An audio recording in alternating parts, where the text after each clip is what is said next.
भीम महोत्सव समितीच्या वतीने या ठिकाणी आज उपस्थित राहिलेलो। 14 एप्रिलला कोथरूड भीम महोत्सव समितीच्या माध्यमातून डॉक्टर बाबासाहेब आंबेडकर यांची जयंती साजरी होणार आहे। या ठिकाणी कोथरूडमधला सर्व समाज एकत्र होऊन भीम वंदनेच्या माध्यमातून डॉक्टर बाबासाहेब आंबेडकर यांना अभिवादन करणार आहे। या ठिकाणी हा कार्यक्रम झाल्यानंतर 50 विद्यार्थ्यांना आमच्या समितीच्या माध्यमातून शैक्षणिक मदत देणार आहे आणि त्या 22 एप्रिलला कोथरूडच्या यशवंतराव चव्हाण नाट्यगृहामध्ये विद्रोही शाहीर संभाजी भगत यांचा शाहिरी जलसा हा कार्यक्रम होणार आहे। त्याचवेळी समितीच्या वतीनं कोथरूडमधील विविध क्षेत्रामध्ये चांगली कामगिरी केलेल्या गुणवंतांचा भीमरत्न हा पुरस्कार देऊन सन्मान होणार आहे।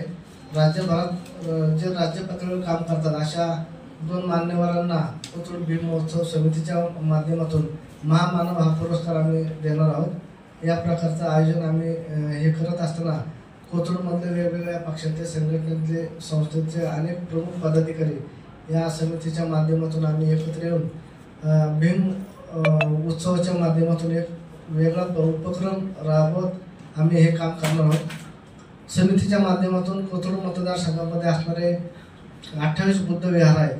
या बुद्ध विहारांचं आधुनिकीकरण आणि अद्ययावतीकरण हा कार्यक्रम आम्ही 1 वर्षाचा हाती घेतलेला आहे आणि येणाऱ्या काळात या बुद्ध विहारांच्या माध्यमातून मागासवर्गीय समाज असेल, वंचित समाज असेल, याला एक चांगल्या प्रकारचं सामाजिक शैक्षणिक योगदान देणारी पिढी या विहारांच्या माध्यमातून घडवण्यासाठी आम्ही प्रयत्नशील आहोत। जय भीम।